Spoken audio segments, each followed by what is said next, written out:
Mucho más, tanta emoción de ver descolgar del sur esta canción. Y quiero verte amanecer. ¿Y qué estará ocurriendo en tu canción? Si hasta puedo percibir tu aroma leve, ¿qué estará ocurriendo en tu interior? Y quiero verte amanecer. Y estamos aquí haciendo de caradurez, viviendo la calma del ser, queriendo respirar. Quiero un alma para poder volar. Inventa otro poder, mi niño, deja de joder. Felino, abre tu placer, queriendo respirar. Quiero un alma para poder volar.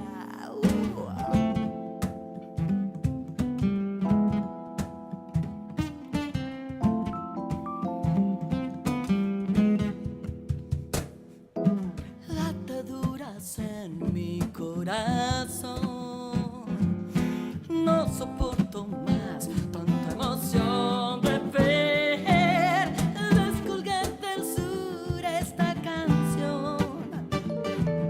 Y quiero verte amanecer.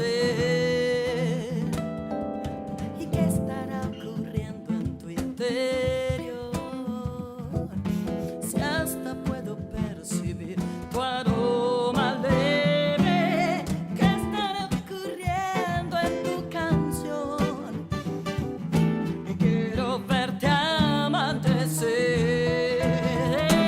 Estamos aquí viviendo de caradurez, sintiendo la calma del ser, queriendo respirar. Quiero un alma para poder volar, invento otro poder. Mi niño, deja de joder. Felino, abre tu placer, queriendo respirar. Quiero un alma para poder volar.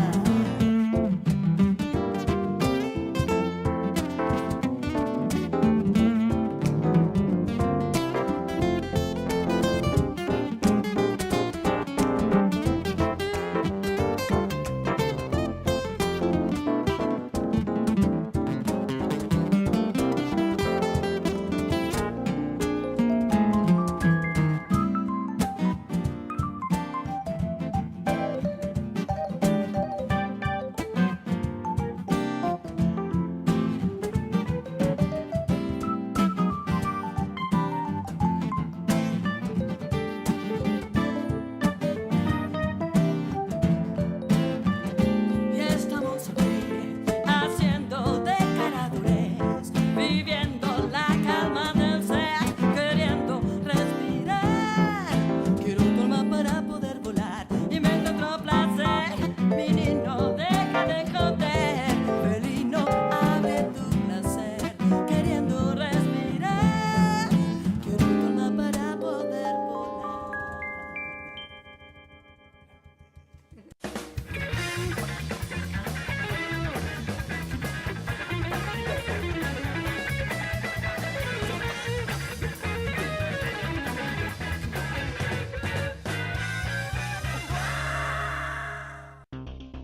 A partir de este momento, la permanencia de los niños frente al televisor es de exclusiva responsabilidad de los padres.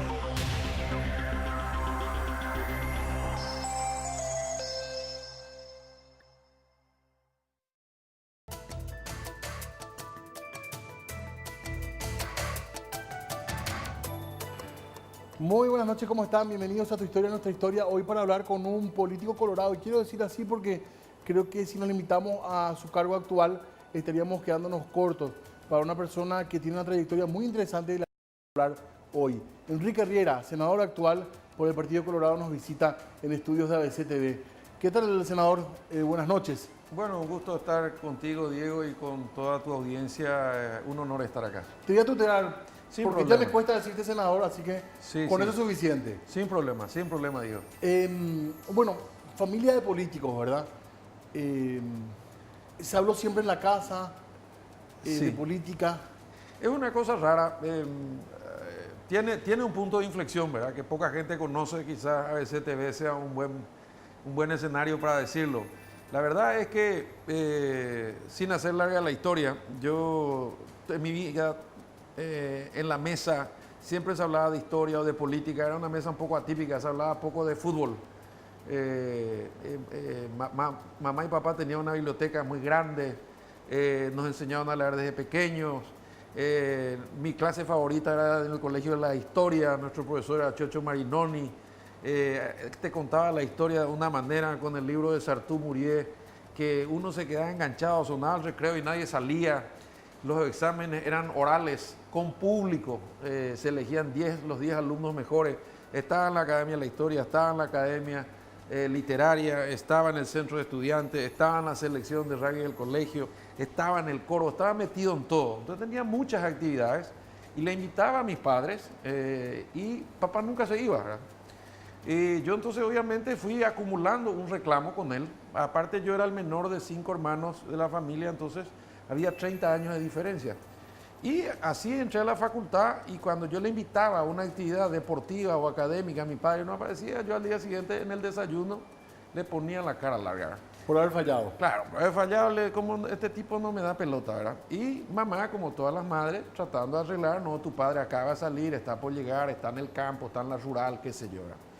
Hasta que más o menos en tercer curso de la facultad de Derecho de la Católica, buscando unos papeles en el escritorio que tenía papá en casa, había un mueble viejo que tengo hoy en mi oficina, que usa ya mi hijo que es abogado, estiro una carpeta y se caen unos papeles, para imaginarte qué época, con carbónico azul, ¿verdad? Y firmados con seudónimos. Uno estaba firmado con el nombre de El Quijote, otro estaba firmado con el nombre El Lobo. Cuando yo veía a quién iban el remitido, me llamaba la atención porque era afuera y en términos muy duros, muy firmes. Entonces agarro yo las cartas y me voy a reclamarle a papá. Papá, ¿qué es esto? ¿Qué? Entonces mi papá me dice, sentate, ahora que ya está grande te voy a explicar algunas cosas que te debo. Entonces papá me dice, bueno, ¿te acordás aquella vez cuando me invitaste a tu partido contra Argentina en la cancha de Cerro en el 85? Yo estaba preso. ¿Y cómo estabas preso? Le dije yo. Y sí, ¿cuántas veces estuviste preso? Y 37 me dijo. ¿Y cuántas veces y te acordás aquella vez que me invitaste a algo? Yo estaba exiliado. ¿Exiliado? ¿Cómo estuviste exiliado? Y sí, 2 veces. ¿Y dónde te fuiste? Y una Argentina, al Brasil, después me escapé por arriba, cruzamos Usted es una historia, crucé el río, salimos a pescar, sometimos al guardia, nos escapamos con Gualdino Lovera. Nombres así medio legendarios, pero que yo no tenía conciencia, ¿verdad? Entonces le dije, papá, ¿por qué no me contaste esto si yo era un hijo que te reclamaba? Mamá, me imagino que te habrá dicho. Y me dijo, bueno, porque tu madre y yo decidimos que ustedes nazcan y crezcan sin dolores, sin resentimientos para hacer una patria diferente en el futuro. Qué linda historia. Bueno, entonces ahí en ese momento yo en 1 minuto, Diego, pasé de ser un hijo que reclamaba por sus vanidosas actividades a un hijo que admiraba profundamente la valentía de su padre. Y lo de tu papá, bueno, es muy conocido, ¿verdad? Su trayectoria, su currículum, pero también quiero decir esto, ¿verdad? Tu madre, una persona muy apegada a las letras, a la literatura, ella es una figura muy fuerte también dentro de la casa, ¿verdad? Terriblemente, porque aparte que era, como le decimos nosotros, la incondicional, la que siempre estaba. Yo tengo la imagen de chiquito de llegar y ver a la mamá sentada con la luz amarilla tejiendo algo. Ella hacía crochet o escribía o leía horas, ¿verdad? Y siempre estaba, ¿verdad? Entonces, ahí yo a papá le contesté en esa breve conversación que me hizo dar un giro de 180 grados. Entonces voy a dejar de hacer algunas cosas y voy a acompañar tu lucha para que no sean vanos. Entonces, esa es la motivación por la cual yo estoy acá, dedicado a la actividad pública, siendo el único de la familia, con otro. ¿Piensas que tenés 3 hijos? ¿Piensas que alguno de tus hijos va a seguir el camino político? Y yo no sé, ¿verdad? Yo creo que son otros tiempos. A mí me tocó vivir el final de la dictadura, entonces me hacía muy bien irme con papá a las reuniones, porque después obviamente vinieron los exiliados y yo me iba a esas largas reuniones y escuchaba, y ahí lo vi a Gualdino Lovera, a Osvaldo Chávez, a González Casabianca, a San Martín, y me sentía, qué sé yo, un luchador, ponete en esa edad, en ese momento. Cuando viene el 89, hubo una euforia democrática, era imposible no participar. Entonces yo empecé a entrar y hoy a la fecha tengo 22 elecciones hechas en 30 años, casi una por año y medio. O sea, digamos que jugué casi todos los partidos. ¿Y cree que cambió un poco? Antes se valoraba mucho eso que vos decís, la militancia, la trayectoria. Hoy por ahí se valora también la gente que viene de afuera, outsiders, dicen, ¿verdad? Sí, claro, porque... ¿Y te parece sano eso, Henry? Me parece sano y yo creo que en los partidos políticos tenemos que leer eso, ¿verdad? Si vos no cambias por dentro, te cambian por fuera. O sea, no se puede más vivir apareciendo cada 5 años y después meterte en un termo y usar cupo de nafta, choferes, viáticos, secretarias, negocios, privilegios, y después a los 5 años trae, hola, quiero otros 5 años. No podés perder más el contacto. Más en el mundo que vivimos, digo, donde con las redes el elector entra en contacto directo con el problema y la clase política fue puenteada. Entonces vos tenés que adaptarte a esas circunstancias para responder al que te votó y no al que pagó la campaña. Henry, si bien es cierto, bueno, hoy en día creo que nadie va a dudar de tu nombre en política. Sin embargo, fuiste primero conocido como deportista, Sí. antes de ser un político conocido. Es cierto, porque en aquel entonces, como te decía, aún siendo relativamente pequeño, se me ocurrió jugar, de pequeño me hace acordar del peque, se me ocurrió jugar rugby. Sí. Mi primer intento que poca gente conoce y donde obviamente no triunfé fue el básquetbol, ¿verdad? Y en el básquetbol era eterno Claro, suplente. por un tema familiar también, ¿verdad? Fue un peso. tema familiar, porque soy el sobrino de tía Cirita. Claro. Cira- Escudero. Escudero, ¿verdad? Y Cira Escudero fue una estrella, campeona sudamericana, capitana de la selección y qué sé yo. Pero era eterno suplente y un día mis amigos, de los cuales extrañamente, de todo un curso, el 90% jugaban rugby. Entonces me arrastré con ellos y terminé integrando la selección del colegio. Luego fundamos el San José Rugby Club hace más de 40 años. Y en ese club, y detrás mío, todos los hijos de mis hermanas, todos los sobrinos varones, sin excepción, jugaban rugby, ¿verdad? O sea, te hablo de los Jiménez, los Merzán, todos, ¿verdad? Ahí estamos viendo algunas fotos, Henry. Sí, Después estamos pasando, esto porque te va a poner un poco nostálgico, ¿verdad? me estoy poniendo ya Es nostálgico. porque es una época muy linda, me imagino, ¿verdad? Un Sí. sudamericano súper importante se hizo acá en el 85 en la olla, si mal no recuerdo. Sí, sí, sí. No, el 85 se hizo en la olla. Y Stellenbosch es uno de los equipos más fuertes de Sudáfrica. Mira, Stellenbosch es una universidad que tiene un equipo de rugby fuertísimo. Son unos bichos de 2 metros de altura y más de 100 kilos, ¿verdad? Sí. Preparación del combinado, dice, el equipo forma Julio Velázquez, Enrique Sí. Riera, Luis Aldívar, Alberto Schwicker, no sé si digo bien, Schwicker, Schwicker, sí, era Carlos el Auxilia, Carlos Yegros, Miguel Guyari, Julio Alvarado, Esteban Burt, Oscar Mongelos, Fernando Moscarda, García Gini, Víctor Jiménez, Mario Rodríguez y Víctor Burt. Ese era el equipo. Ese era el equipo. Y vos lo conocés la mayoría, ¿verdad? Sí, claro. Y ahora ya somos todos ya grandes, canosos, algunos abuelos, ya ha pasado mucho tiempo, ¿verdad? ¿Y tu primera elección como político Y es mi la primer- de diputado? No, ahí vino una cosa rara, porque viene el 89, yo me presento para la... Bueno, hay que decir, de las 22 elecciones, la mitad perdí, la mitad gané, ¿verdad? No, que tampoco fue una carrera fulgurante de éxito, porque mi problema y mi ventaja fue siempre mi autonomía. O sea, yo trabajaba para los gobiernos, para la gente y con criterio propio. Y entonces me decían que yo no sabía volar en escuadra.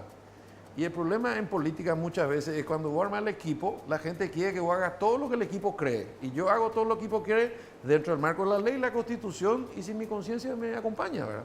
Tolero muchas cosas, convivo con gente que no piensa igual, porque creo como papá, ¿verdad? Que era mi gran coach, por eso es que siento mucho su pérdida. Yo cada vez que tenía una duda le decía y él me daba la precisa. Y una vez me dijo, mira, Henry, me dice, alguien tiene que entrar al cauce del arroyo a limpiarlo de barro para que detrás corra agua cristalina. Es lo que hicimos nosotros. Hablaba mucho de política con él, Henry.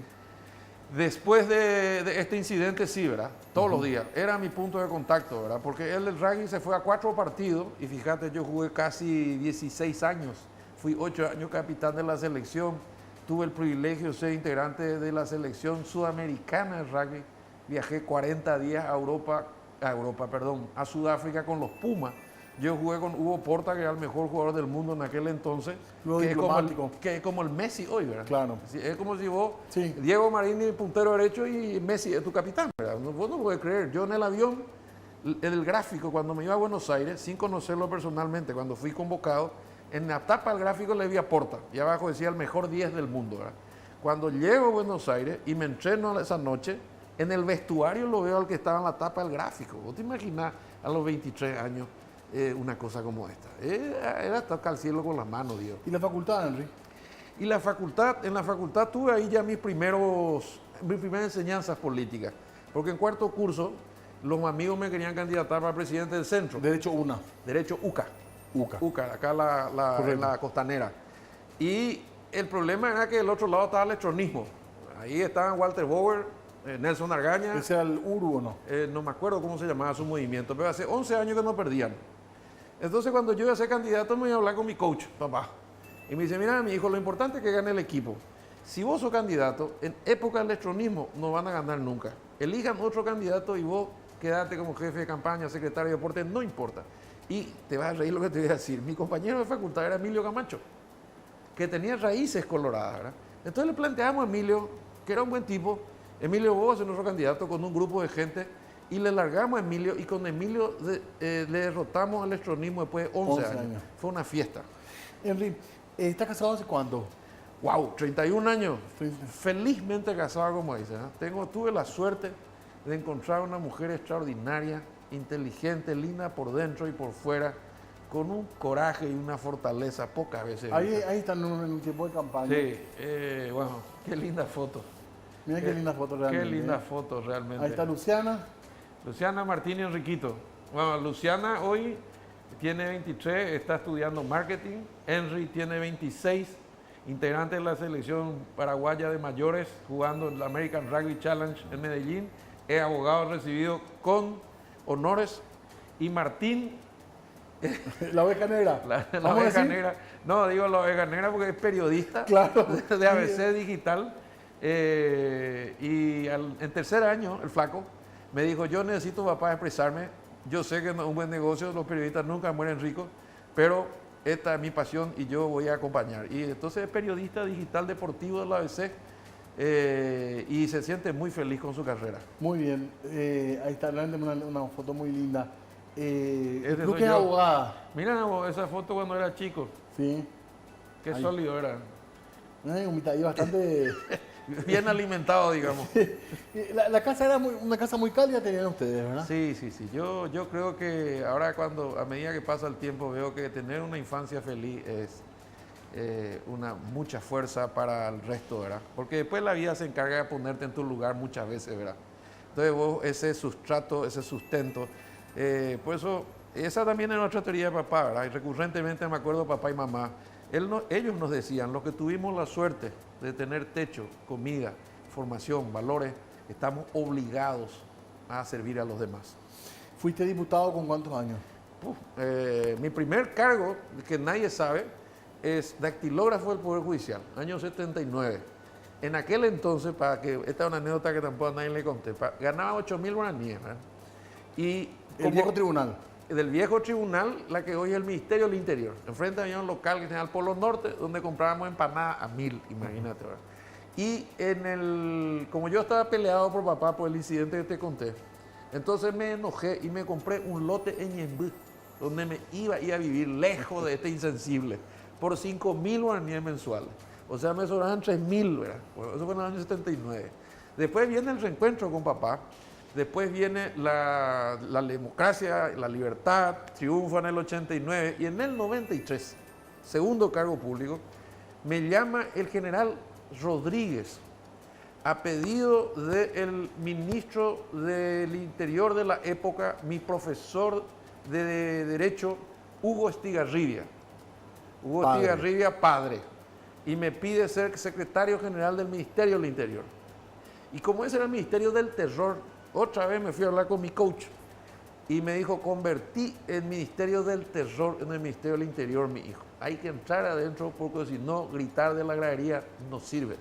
Entonces yo entro al Ministerio del Interior y en el acto de posición de cargo convoco a todos los amigos de papá y todos los que querían estar, ¿verdad? Y papá me dijo, vos sabés que la mayoría de los que están acá, la última vez que estuvo preso. Y hoy estoy recibido como invitado. Entonces yo empecé a reivindicar a esa gente, ¿verdad? Con mis actitudes, con mi discurso, ¿verdad? Eso fue en el 93. Después asume Podestá, el finado Podestá. Como yo ya cumplí mi tarea y aparte mi sueldo era malo, entonces volví al estudio. O sea, la gente cree que yo fui siempre funcionario público, que siempre me dediqué, pero yo tuve lapsos, realmente hoy a la fecha, 6 retornos a mi oficina. Y lo único A trabajar en la profesión de vuelta. a trabajar en la profesión y a remar. Lo que tengo, que es una casa y 2 autos, 2 autos, porque el Cookie ya se compró su auto propio, está agrandado, ¿verdad? Es realmente fruto de la profesión, ¿verdad? La función pública, el sueldo es fijo y vos cotizás tu vida con tu sueldo, ¿verdad? No gastás más de lo que ganás, te achicás un poco y ya está. Pero tenés otro tipo de satisfacciones. Entonces, después del 93, en el 95 me presento a la elección de intendente y me rompen la cabeza. Y aparte me echan, porque yo era viceministro de la Juventud, en el 94. Recuerdo eso. Después de eso me vuelvo a presentar en el 98 y gano. Y entro en ese problema conflictivo entre oviedismo y argañismo. Me aplastan como una nuez. Y Te trataban de oviedista también. me trataban de oviedista porque papá me dijo, si vos decís al aire tu voto a los medios de comunicación, te van a apretar de un lado y de otro. Así que vas a mantener tus cartas guardadas hasta el último momento. Y eso fue lo que hice. Entonces salía la foto con un signo de interrogación, el Riera no está definido. Pero en esa época yo andaba con una amenaza de muerte. Cruz y los chicos estaban en la casa de patrón, o sea, del doctor Encina Marín, mi suegro, ¿verdad? Y yo estaba viviendo en la casa de papá. Tenemos que hacer una breve pausa, Henry. Ya vamos a empezar a ver la foto porque si no nos quedamos sin tiempo. Así que vamos a hacer un corte y después volvemos para seguir hablando con Enrique Riera en esta noche.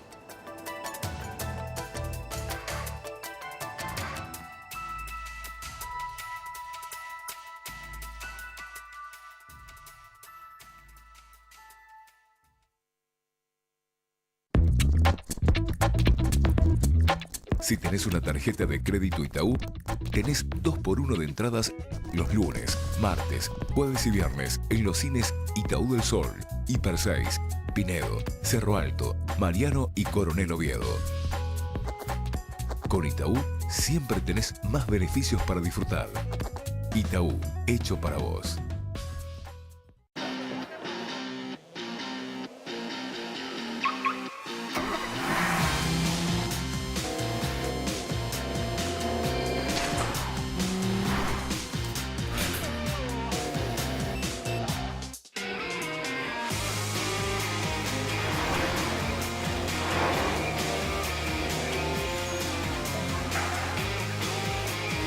Nueva Nissan Qashqai. Alcanza un nuevo nivel.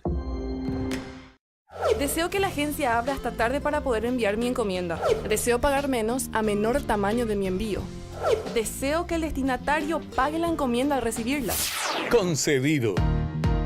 Envío a más de 100 localidades. Cambiaron las reglas del servicio de encomiendas. Con NSA, sus deseos son órdenes. NSA Encomiendas. 021-289-1000.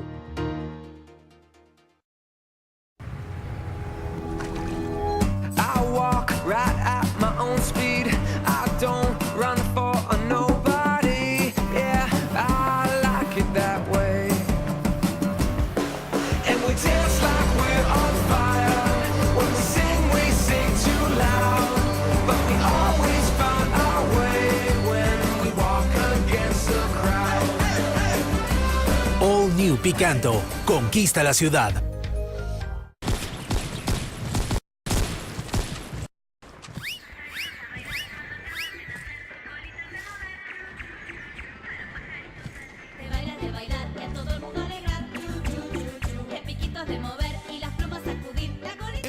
Que el internet en tu casa alcance para todos. Llegó internet tamaño familiar, 50 megas por 199.000 guaraníes. Pedí ahora al 0971-100.000 o marca asterisco 456 desde tu celular. Hacé más con Personal. Seguimos creciendo con precios bajos.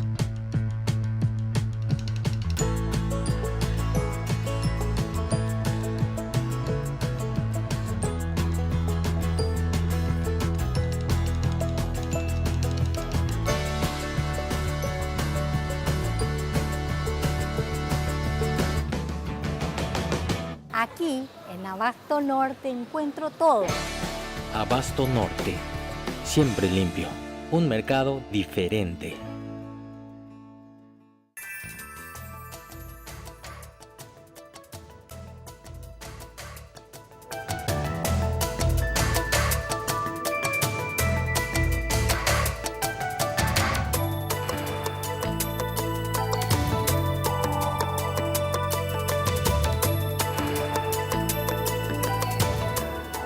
Seguimos en Tu Historia, Nuestra Historia, hablando con Enrique Riera. Teníamos algunas preguntas de actualidad, pero me parece que ya vamos a dejarla para ABC Cardinal en otro momento, porque tenemos un archivo muy interesante que compartir con Enrique Riera, que entre otras cosas fue dactilógrafo, según nos estaba contando, fue secretario en el Ministerio del Interior, fue diputado nacional, intendente de Asunción. Y tenemos ya alguna foto para compartir, Enrique, así que Bueno. te pido que veamos y vamos a hablar un poco sobre eso.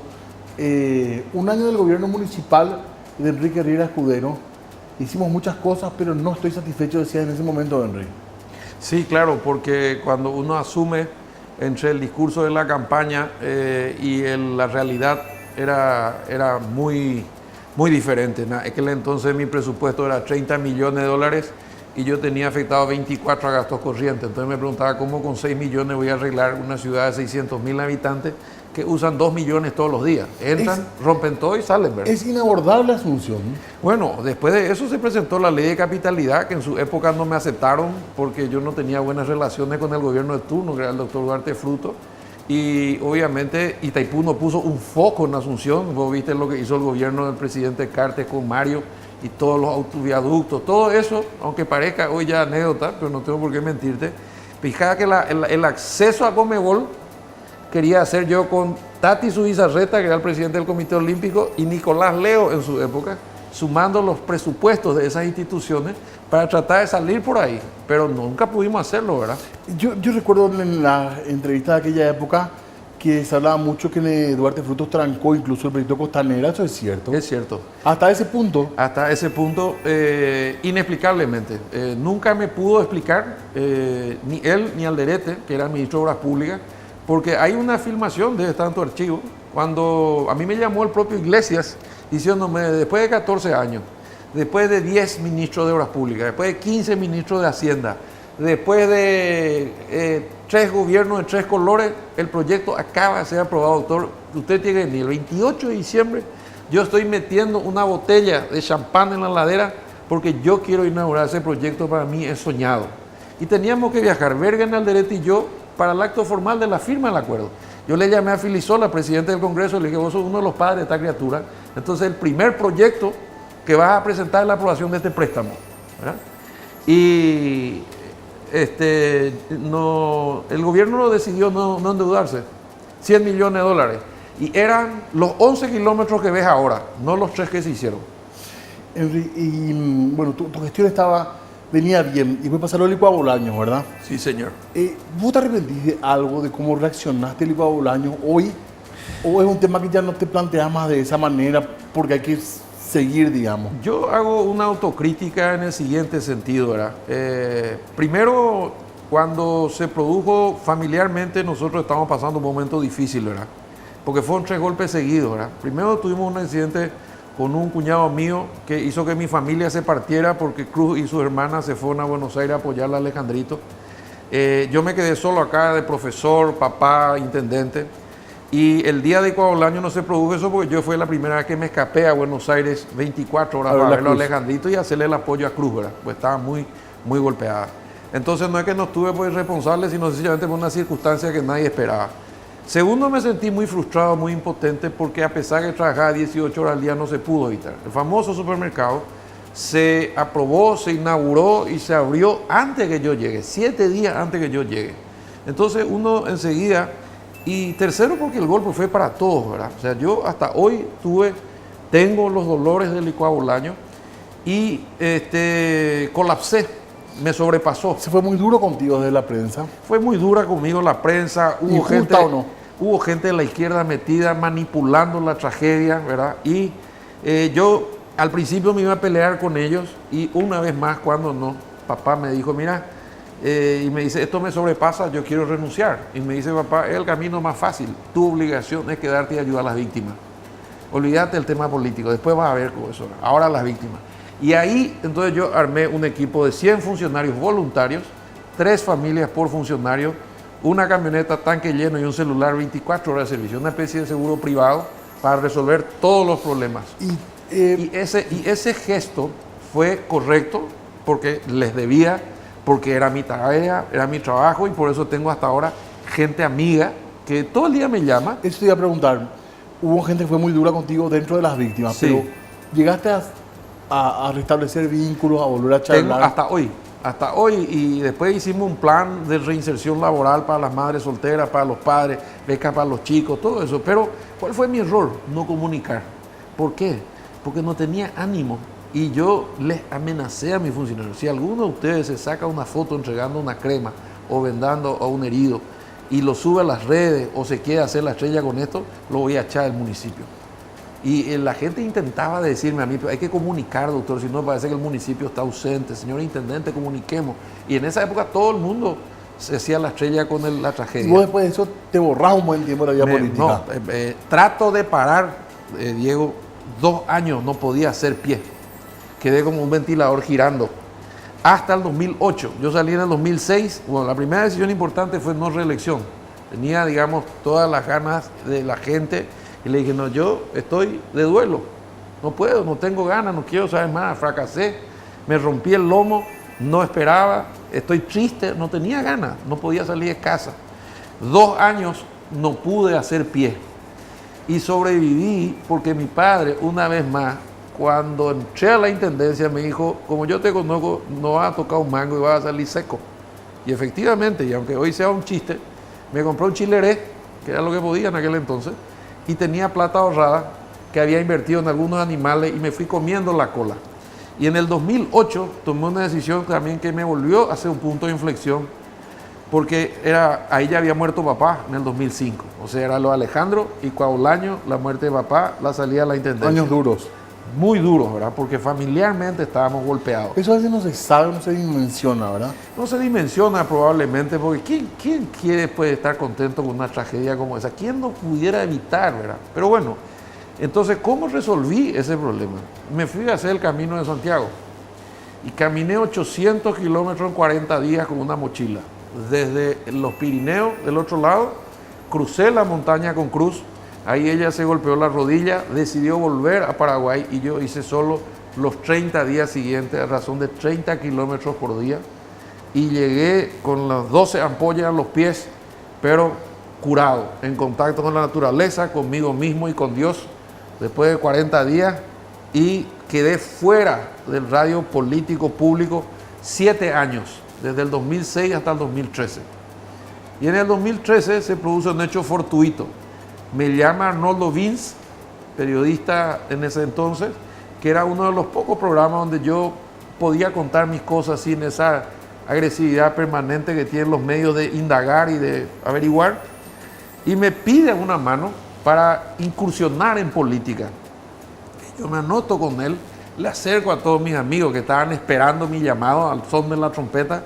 Yo tengo unos 300 espartanos que son unos locos como yo, que se meten conmigo en todos los combates, con plata, sin plata, ganando, perdiendo, que les gusta jugar, que les gusta la política, que no están metidos en nada raro. Y así como algunos tienen hobby, bueno, a ellos les gusta hacer política conmigo. Se llama Movimiento Dignidad Republicana, tiene casi 30 años y son amigos, son hijos de compañeros de papá, compañeros de colegio, camaradas de Cimefor. Y te metes con Arnoldo. Claro, y me meto con Arnoldo, y Arnoldo en la mitad de la carrera decide hacer un acuerdo político con Horacio Cartes, lo vimos por televisión en la Comebol, y entonces yo dije, bueno, terminó mi motivación, pero cuando giro la cabeza en la estación del tren están todos los pasajeros que yo mismo había cargado. Entonces me dijeron, no, ya que se fue él, asumí. Y por una cuestión de responsabilidad política, entonces me puse al frente en la procesión, me largo como candidato a presidente, todavía Horacio no estaba en la cancha, ¿verdad? Y cuando aparece Horacio y compañía nos damos cuenta de que no teníamos condiciones, bajo un cambio, me presento para senador y termino 45. Y era la 7ª vez que yo volví a la oficina. Y vuelvo a la oficina y estando sentado en mi despacho, suena el teléfono y me llama el presidente Cartes y me pide que le ayude en el área de la justicia. Siguiendo la vieja lógica que de adentro se hacen los cambios, me fui a hablar con él, apoyado por mi familia, Y le hago una pregunta simple, ¿vamos a poder nombrar los mejores sí o no? Y me dijo, sí. ¿Vamos a poder echar a los bandidos? Sí. ¿Vamos a poder defender a los jueces honestos? Sí. Naturalmente no creí, ¿verdad? Entonces volví a la oficina y hablé con la familia y me dice, bueno, y si no cumple, dije yo, ¿verdad? Y si no cumple, no bajamos el tren. Papá decía, hay que tomar todos los trenes. Nosotros nos quejamos, luchamos 50 años por la democracia y la libertad. ¿Cómo teniendo estas posibilidades nos vamos a intentar? Y entra al Consejo de la Magistratura, implementamos con los 8 amigos un sistema de transparencia, elegimos más de 3.000 nombres, Diego, sin ni una influencia política, ni el presidente, ni nadie metió Ni González Dar. Ni González Dar, no. Y cuando me eligen miembro del jurado, empieza mi problema con González Dar, porque no tenía actas, porque no tenía de la sesión, no ponía el orden del día. Nosotros nos sorprendíamos en el día de las sesiones, ¿verdad? Y no estábamos de acuerdo con su manejo, y no nos gustaba el movimiento de Fernández Lindman. Entonces, yo planteo el cambio de presidente, se armó un escándalo, pero con 5 votos lo sacamos a la presidencia a buscar los archivos 2013-2014. Sí, recuerdo yo. Y sale Fernández Lindman y sale González Dar de la presidencia. Y quiere entrar Baqueta, y entonces anulamos el juramento de Baqueta y nos quedamos con 7. Y funcionamos con la presidencia de Adrián Salas 2 años razonablemente bien. Henry, fuiste candidato a presidente, como bien decías, y también se rumoreó que hoy ibas a ser el designado por Cartes. ¿Te llegó a decir Cartes en algún momento? Sí, me llegó a decir, en noviembre del 2016. En Europa. Primero por teléfono, después se tocó el tema tangencialmente, estábamos en plena enmienda, él decía, la enmienda no va a salir y va a ser candidato, prepárate. Yo le dije, presidente, es prematuro, la enmienda es difícil, hay resistencia ciudadana y solo se justifica si no hubiera violencia. Después pasó todo lo que pasó, lamentablemente. Y después de eso, otra vez, el Día del Periodista, creo que el 26 de abril, el día de ustedes, en una conversación informal en Burubicharroga, sin micrófono, pero creo que estaba Javier Sánchez, le preguntan a los periodistas cuáles son sus candidatos, ya que él desistió. Y él da 4 nombres: Baruja, Aliana, Peña y Riera de vuelta. Yo era teóricamente su candidato en su preferencia. ¿Nunca le reclamaste? Le reclamé no en nombre mío, sino en nombre de 8 gobernadores colorados que se fueron al Ministerio de Educación a decirme que teníamos más chance conmigo que con Santiago. Que inclusive ¿Piensa que es así? Y hoy a la luz de los resultados puede ser que sí, ¿verdad? Y le podía ganar, bueno, hacer conjeturas difíciles, ¿verdad? Hacer conjeturas difíciles. Lo que pasa es que ahí pasó algo muy simpático, ¿verdad?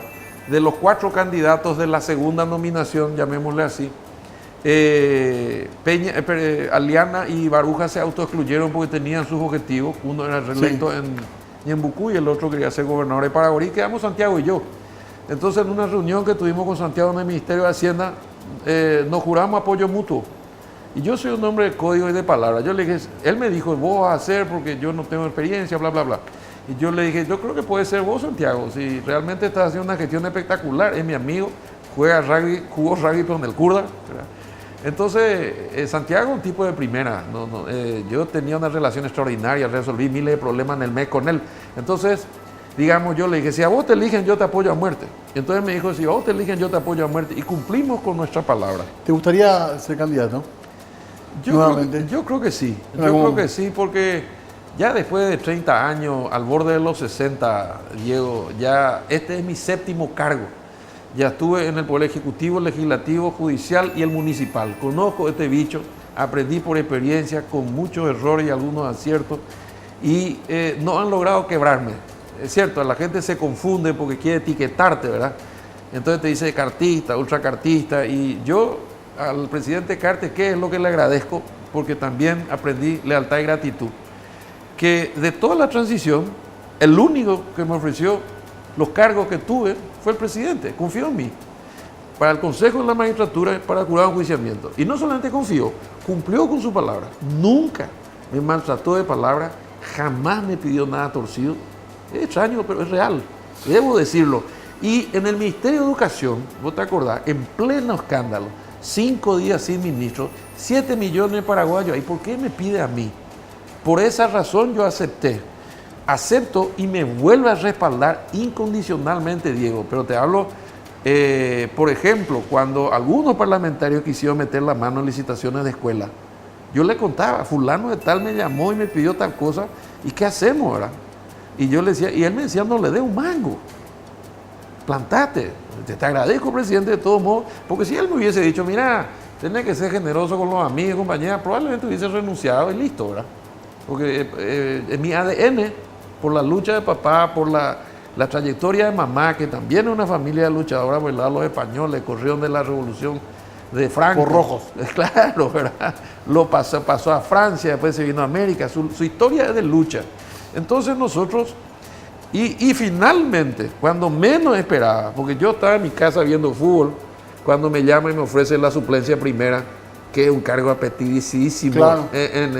Y yo no era el equipo original. Entonces, en 3 oportunidades el presidente confió en mí y te repito, en 5 años nunca me pidió nada torcido. Entonces, los perros me dicen, vos sos un buen tipo, vos sos un cartista, no le defiendas más a este tipo, pero mi estilo de ser es un tipo grato y leal, ¿verdad? Siempre que no me pidan cosas torcidas, siempre que no violen mi conciencia. Porque termino con esto, Diego, por todo lo que vos contaste en el programa. Entonces tendría que haber sido rodriguista cuando estaba en el Ministerio del Interior, guasmosista cuando estuve en el Viceministerio de la Juventud, nicanorista cuando estuve en la Intendencia y bueno, y el periodo en el que no estuve creo que fue el periodo de Lucho, un pedazo tuve, y después tuve 7 años fuera y ahora cartista, ¿verdad? Pero realmente cuando uno entra al sector público trabaja para el pueblo paraguayo y lo que hace es utilizar el cargo como un instrumento de cambio, desde adentro. Gracias, Henry, por tu tiempo, muy amable. Oh, gracias a vos, Diego, y mis respetos a tu audiencia. Tenemos que cerrar nosotros esta parte del programa y ya volvemos en instantes para hablar de otra área. Nos cambiamos radicalmente, aunque también hablamos de deporte ahora, vamos a hablar mucho más de deporte en segundos nada más.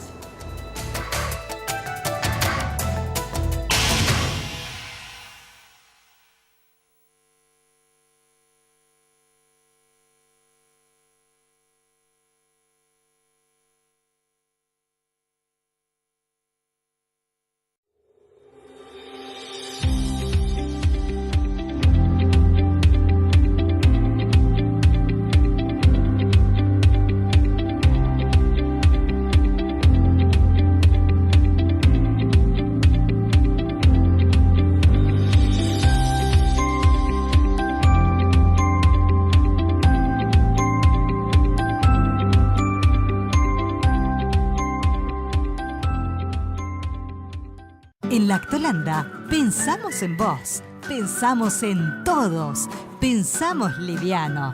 Por eso, en Lactolanda creamos la verdadera leche sin lactosa, fácil de digerir, mucho más liviana, semidescremada y con todos los nutrientes de la leche. Leche Lactolanda sin lactosa, producido por la cooperativa La Holanda. Seguinos en nuestras redes sociales. Es tan divertido hacer que la fiesta siga entre amigos, que no pare la alegría. En el shopping Mariano todos nos encontramos. Todo pasa por Mariano. Divertido y todo a mano. Compartimos un buen rato.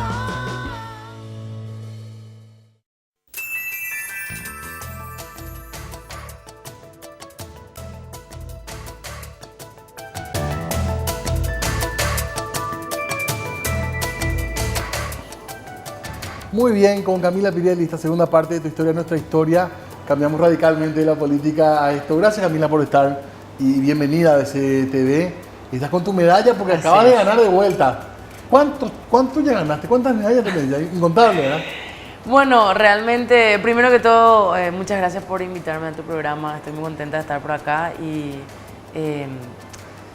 para contar las medallas, mira, si yo tengo separadas las medallas internacionales de las nacionales, ¿verdad? Las nacionales son las que son incontables y las nacionales yo diría que estamos cerca de las 10 medallas más o menos. Tampoco son muchas porque nosotros participamos de sudamericanos, juegos sudamericanos, juegos panamericanos. De repente nuestro nivel llega hasta lo que es los juegos, los campeonatos iberoamericanos, que es la medalla más importante que tengo en la actualidad, que abarca más países, ¿verdad?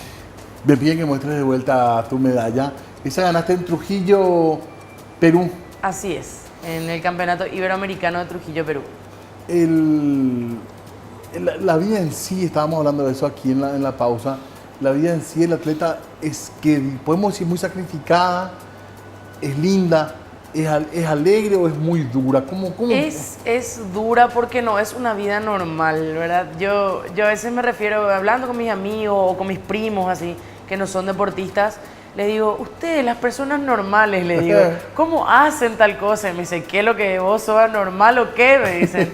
Pero me refiero a que no tenemos una vida típica de la edad. En mi caso, que tengo 29 años, no tengo la vida típica de una persona de 29 años que seguramente ya está casada con hijos o está trabajando, o trabaja 8 horas al día. Nosotros dedicamos nuestra vida al deporte, nuestro trabajo es el deporte, en especial en mi caso que soy atleta del Estado. Entonces, ese es mi trabajo y le dedico mayor parte. Camila? Y yo empecé a los 16 años, justamente eso te iba a comentar, de que no era una típica adolescente. Y los atletas que se destacan a esa edad tampoco son los típicos adolescentes, porque no podés salir te vas a los 15 años, a la fiesta de 15 años y tenés que volver temprano. Claro. Te cuidas con el tema del alcohol, las comidas. Competencias son los fines de semana Competencias siempre. son los fines de semana, tenés que dormir bien. Es más, cuando yo era adolescente y tenía mi entrenador de esa época me decía que una trasnochada equivale a 3 días de bajo rendimiento en el entrenamiento. ¿Y con qué disciplina empezás? Bueno, empezamos con 100 metros con vallas, porque el heptatlón son 2 días de competencia. El 100 metros con vallas, luego salto alto, bala y 200 metros. Pero bueno, empezar a los 16 ¿con qué? ¿Haciendo qué? Bueno, empezando ya con el heptatlón.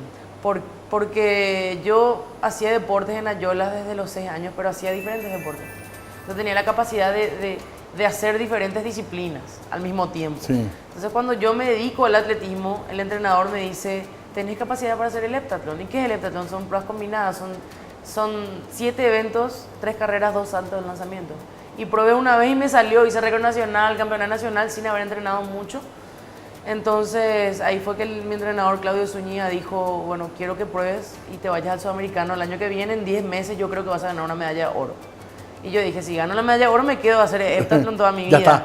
Y así mismo fue, a los 17 años gané la medalla y realmente nunca me dediqué a una sola disciplina. A medida que fueron pasando los años me fui formando como mejor lanzadora y mejor corredora de vallas. Y la prueba más débil que tengo son los saltos.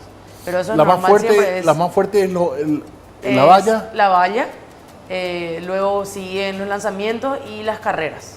Después los saltos son la parte débil, digamos. ¿Y el deporte te viene por tu papá, Camila? ¿O cómo Y por sos? ambos. Ambos padres hicieron deporte cuando eran jóvenes, en la época de los grandes Juegos Universitarios. Mi papá practicaba básquet en el Sol de América y en el Club Nacional. Y mi mamá hacía atletismo por el Club Olimpia. Entonces, siempre tuvimos eso con mi hermano, la cultura deportiva, la idea, la visión también de mi mamá, que ella desde chiquitita me ponía el tema del deporte, sí, cuando seas grande yo quiero que vos te destaques como atleta, que trates de ver una beca en el exterior y cosas así. O sea, ¿nunca fue un drama para vos plantear que querías dedicarte profesionalmente al deporte? No, era una posibilidad, pero todavía no era una realidad en Paraguay en aquel momento. Estamos hablando de 95, 96, ¿verdad? Pero... Claro, cambió mucho en poco tiempo, Cambió mucho en poco tiempo. Sí, mejoró ¿verdad? mucho porque yo empecé, yo me fui becada a los Estados Unidos en el 2008 y a mi vuelta empezó el tema de la beca. Anteriormente tenía un apoyo, pero no era igual que el actual. Creció mucho en esos 4 años que estuve en Estados Unidos, también mejoró mucho. ¿Qué hiciste allá? Allá estudié biología. Yo soy bióloga, me recibí en el 2012. Al mismo tiempo entrenaba, porque nosotros éramos estudiantes atletas, pero lo más importante era que éramos atletas de la universidad. O sea que pero tenés que estudiar, ¿verdad? No es que es bola. No, claro que tenés que estudiar. Te ayudan mucho. Ellos te dan las facilidades. Tenemos un lugar, una sala de estudio donde ¿En qué tenemos ciudad tutores. En Tulsa, Oklahoma. En Oklahoma. Entonces, sí, te exigen un promedio Sos mínimo. biólogo, yo no sabía eso. Sí, soy bióloga. Y hay un punto de encuentro entre la biología. Está muy de moda la biología ahora, para mil cosas, ¿verdad? Sí, es la base para muchas cosas. Sí, la gente explica mucho del ser humano. Sí. Y es como que está muy... En mi universidad, por ejemplo, yo tenía compañeros que iban a ser estudiantes de medicina, pero que primero estudiaban biología, por ejemplo. ¿Y te parece que puedes juntar las dos cosas? Se puede, bueno, actualmente yo creo que no me voy a dedicar a la biología. Claro. En aquel momento me sirvió para tener una buena base y porque era una carrera que a mí siempre me gustó y se entiende. Al ser deportista, yo entiendo más la recuperación, la respiración, el metabolismo, la alimentación, obviamente, no solamente del ser humano, sino también del resto de los seres vivos. Pero actualmente me estoy dedicando a ser profesora de inglés. Entonces, porque es mucho más compatible, el tema de los horarios son más flexibles. Quién sabe en un futuro me dedique a ser bióloga o también estudie otra carrera relacionada a la biología todavía. ¿Arrancás muy temprano tu jornada cuando estás en época de entrenamiento? Sí, a las 7, entre las 7 y 7 y media de la mañana ya estamos en la pista, generalmente por el calor. Cuando es época de frío entrenamos más tarde, entonces lo que hago es, generalmente si empiezo a las 7 el entrenamiento, la fisioterapia continúa después del entrenamiento. Y si hace mucho frío, entonces hacemos fisioterapia primero y luego el entrenamiento. Pero siempre hay que empezar. ¿Y entrenás en el consejo o en el...? Y últimamente estamos entrenando en el Comité Olímpico porque la pista estaba en reparación, la pista de la Secretaría de Deportes.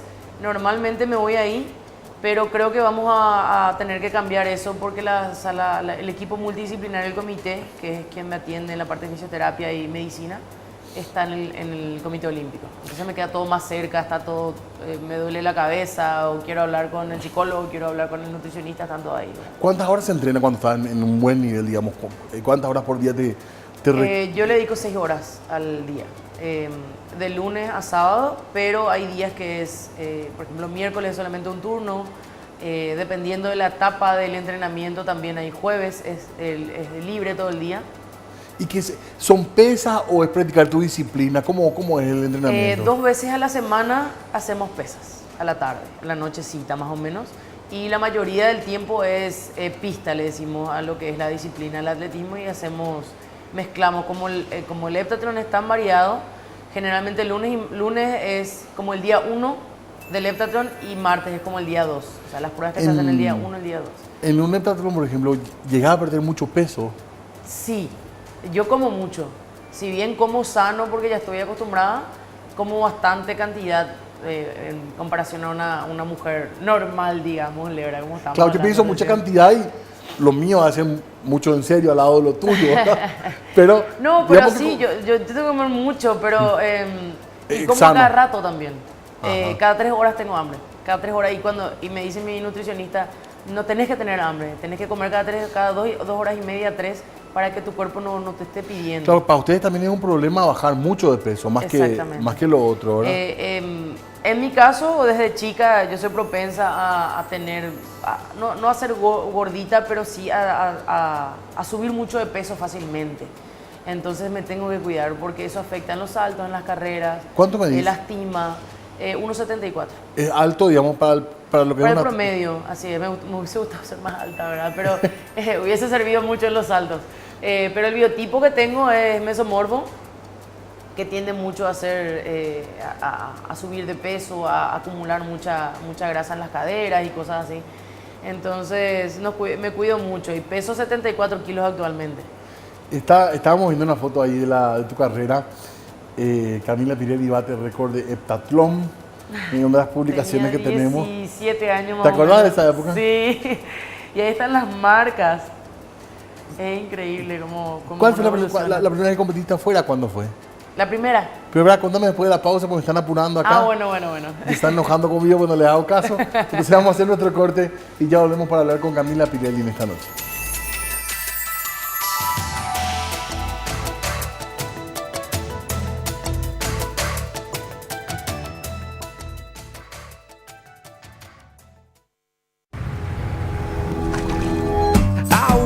Right at my own speed.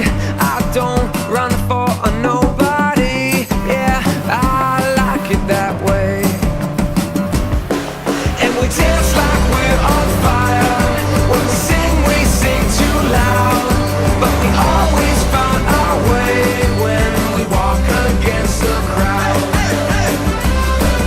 New Picanto. Conquista la ciudad. Es tan divertido hacer que la fiesta siga entre amigos, que no pare la alegría. En el Shopping Mariano todos nos encontramos. Todo pasa por Mariano. Divertido y todo a mano. Compartimos un buen rato.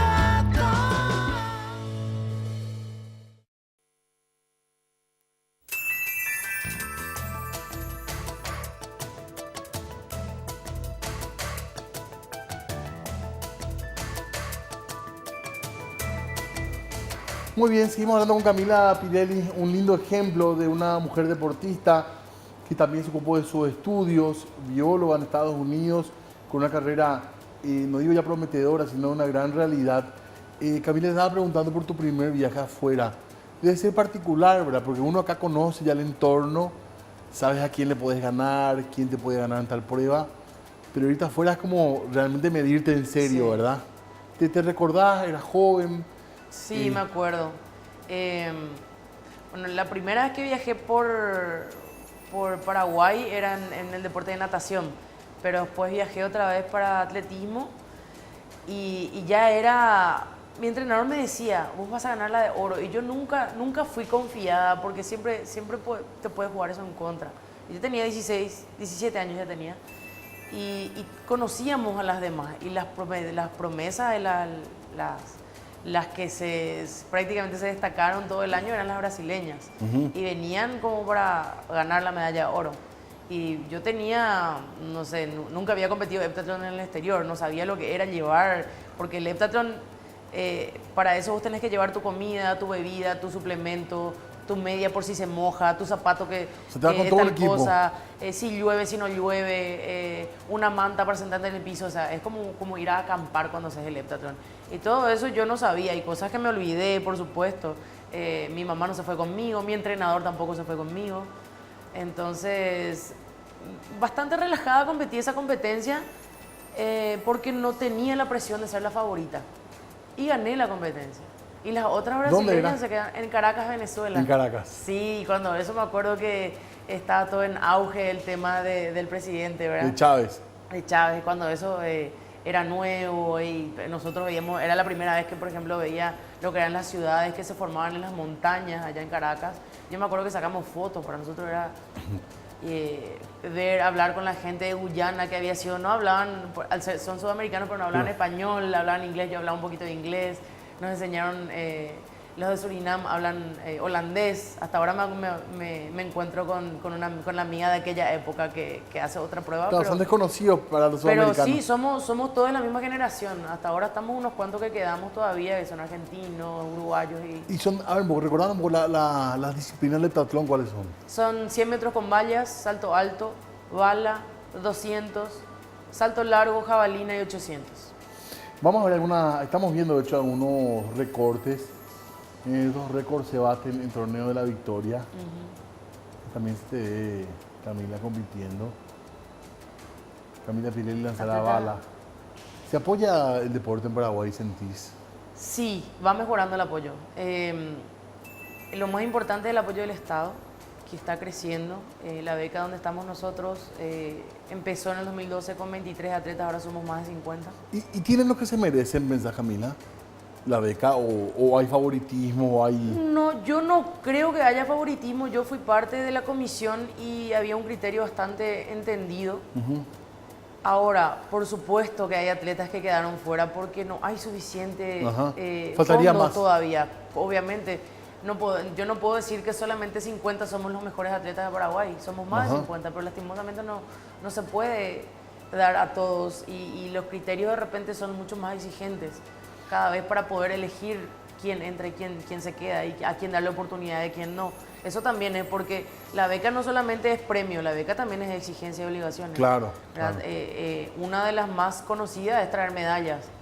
También no siempre es solamente traer la presea, sino también demostrar que vos estás evolucionando. Por ejemplo, los chicos jovencitos, por más que ellos no traigan una medalla en un sudamericano, en los Juegos del Sur, ellos tienen que demostrar que están evolucionando, que son proyección.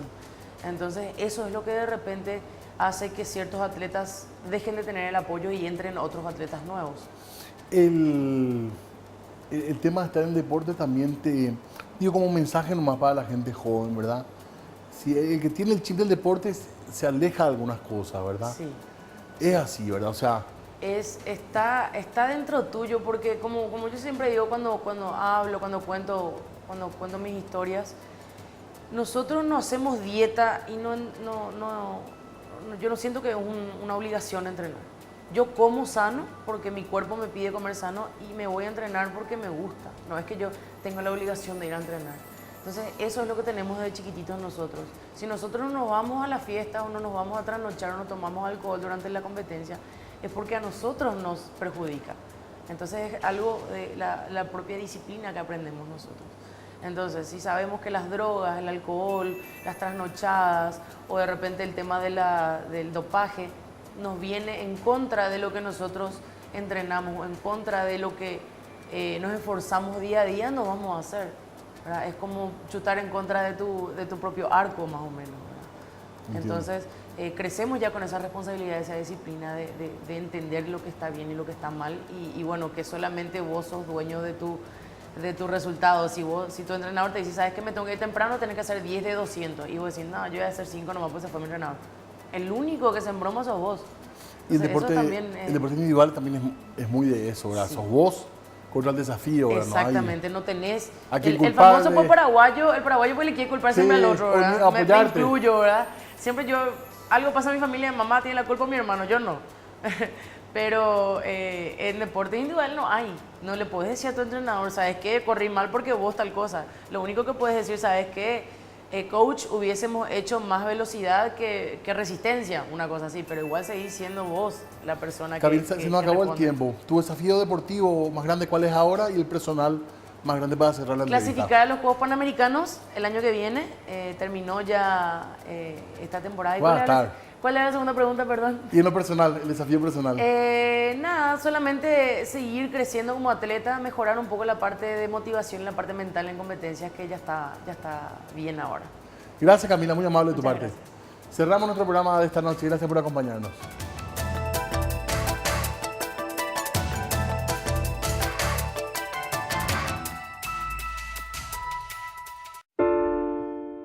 Aquí buscamos exponer veracidad, trascendencia y precisión, porque la información no está en un solo lugar, ni en una sola persona. La noticia está donde cada uno busca ser parte de ella. En cada rincón del país y más allá de los límites de nuestras fronteras.